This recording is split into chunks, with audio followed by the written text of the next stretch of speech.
So friends, आज के इस वीडियो में हम चार्जिंग सेक्शन देखने वाले हैं। और ये जो डायग्राम मैंने बनाया है ये Redmi Note 5 Pro में से मैंने बनाया है, क्योंकि इसके अंदर डबल चार्जिंग आईसी है।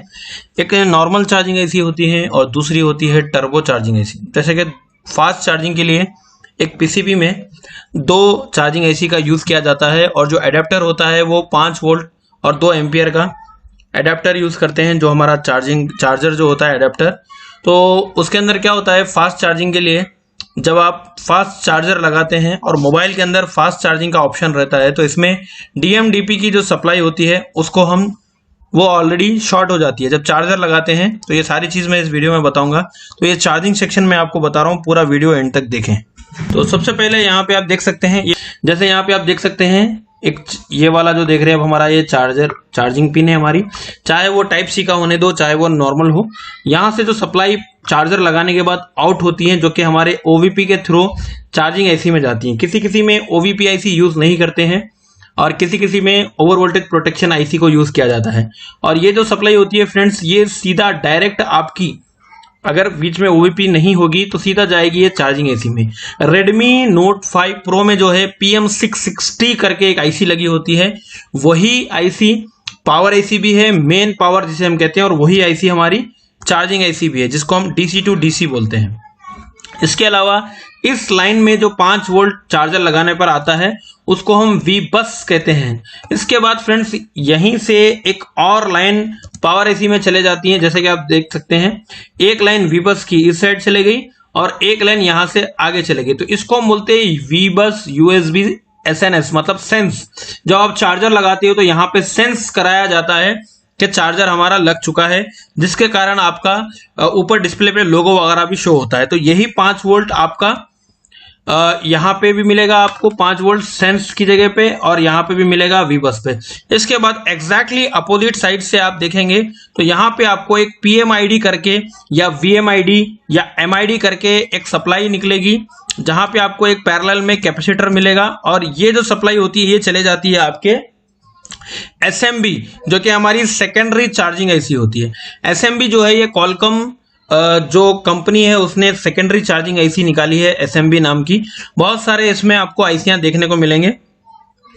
तो ये हमारी मेन चार्जिंग आईसी है जिससे हमारी नॉर्मल चार्जिंग होगी, और दोनों आईसी जब मिल करके चार्ज करेंगे तो तब जाकर के हमारे हैंडसेट में फास्ट चार्जिंग होता है। तो यहाँ पे पीएमआईडी के पास बहुत सारे हैंडसेट में अगर आप देखोगे तो यहाँ पे एक पैरेलल में कैपेसिटर मिलेगा, और जिसमें सेकेंडरी चार्जिंग आईसी नहीं होती है तो ये सप्लाई यहीं पर रुक जाती है। और जिसमें सेकेंडरी चार्जिंग आईसी होती है तो ये 5 वोल्ट जैसे आईसी में जाता है, यहाँ से फिर आउट होकर के ये सेकेंडरी चार्जिंग आईसी में चले जाता है। इसके बाद फ्रेंड्स यहाँ पे जैसे पॉजिटिव वोल्टेज हमने दे दिया था, अब हमको चाहिए यहाँ पे पॉजिटिव ग्राउंड भी दें, क्योंकि प्लस और माइनस मिलने के बाद ही एक लाइन काम करती है। उसके बाद फ्रेंड्स चार्जिंग पिन में जो दूसरी सप्लाई हमारी होती है वो होती है डाटा माइनस, जो कि आपका सॉफ्टवेयर वगैरह के लिए हम यूज करते हैं। और तीसरी सप्लाई जो होती है हमारी डाटा प्लस। ये दो सप्लाई से ही हम यूएसबी केबल लैपटॉप या कंप्यूटर के साथ लगा करके एफआरपी पैटर्न वगैरह रिमूव करते हैं, फ्लैशिंग करते हैं, अनलॉकिंग करते हैं। यही दो लाइनें वो जिसको हम डाटा माइनस डाटा प्लस भी कहते हैं। अब फ्रेंड्स फास्ट चार्जिंग में होता क्या है, जब यहाँ पे हम फास्ट चार्जर लगाते हैं तो ये दोनों लाइन यहां से आपस में शॉर्ट हो जाती हैं, और इन्हीं दोनों लाइनों से लेकर के आगे सीपीयू में एक सप्लाई जाती है। यही डीएमडीपी की सप्लाई सीपीयू से भी कनेक्ट होती है।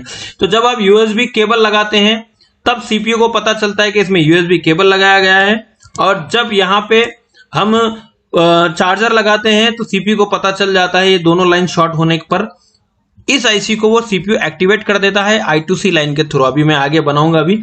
और यहाँ पे चौथी जो पिन होती है इसको हम यूएसबी आईडी पिन बोलते हैं, जिसे हम आइडेंटिफिकेशन भी कहते हैं। जैसे कि नीचे यहाँ पे आप ओटीजी कनेक्ट किए हैं या चार्जर कनेक्ट किए हैं या यूएसबी केबल कनेक्ट किए हैं, इस लाइन के थ्रू, आईडी लाइन के थ्रू इस आईसी को पता चल जाता है कि हमने क्या कनेक्ट किया है। तो यहाँ पे अगर आप देखेंगे तो ये ओटीजी की भी लाइन होती है, और नॉर्मल फोन में इस सप्लाई को एनसी रखा जाता है। कोई भी कनेक्टेड, कोई भी वर्किंग नहीं होती है उसके अंदर, नॉट कनेक्टेड ही होती है वो। इसके अलावा फ्रेंड्स आप देख सकते हैं चार्जिंग पिन का जो मेन सबबोर्ड में आपका सबबोर्ड से लेकर के मेन बोर्ड में ये सप्लाई आएगी, मेन बोर्ड के बाद पावर आईसी में। इसके बाद फ्रेंड्स यहाँ पे अगर आप देखेंगे तो इस कैप को हम कपलिंग कैप भी बोलते हैं, जो कि आपका आईसी से एक सप्लाई बाहर निकलेगी इस साइड में अगर आप चेक करेंगे, और कैपेसिटर के इस साइड में अगर आप चेक करेंगे दोनों साइड आपको डिफरेंट डिफरेंट वोल्टेज मिलेगा और इस कैप को हम बूट कैप कहते हैं। और इसका जो नीचे का सिरा है वो यहाँ पे बूस्ट कॉइल के साथ कनेक्ट होता है। तो फ्रेंड्स यहाँ पे अगर आप चेक करोगे चार्जर लगाने पर यहाँ पे 8 वोल्ट मिलेगा आपको, नीचे यहाँ पे 4 वोल्ट मिलेगा जैसे आप देख सकते हैं। और ये जो सप्लाई कॉइल से बाहर निकल रही है हम इसको VPH कहते हैं, जिसे वोल्टेज फ्रॉम पावर कहते हैं, जो कि कॉलकम में आपको VPH कहते हैं। और अगर मीडियाटेक वगैरह का हैंडसेट होगा तो वोल्टेज फॉर सिस्टम कहते हैं। यहां से जो वोल्टेज निकलेगा फ्रेंड्स 4 वोल्ट, जैसे आप बैटरी लगाओगे तब भी ये वोल्टेज बन जाता है, जब आप चार्जर लगाओगे तो तब भी ये वोल्टेज बन जाता है। और यही वो कारण है फ्रेंड्स यहां से जो वोल्टेज निकल के जाता है। इसके आगे मैं आपको बताऊंगा कि VPH लाइन कहां कहां पे जाती है। तो ये जो वोल्टेज होता है फ्रेंड्स पहले बैटरी से मिला करता था, बट अभी चार्जिंग आईसी से इन सारे सेक्शंस को मिलेगा, ताकि उन सारे सेक्शंस के लिए ये इनपुट सप्लाई होती है।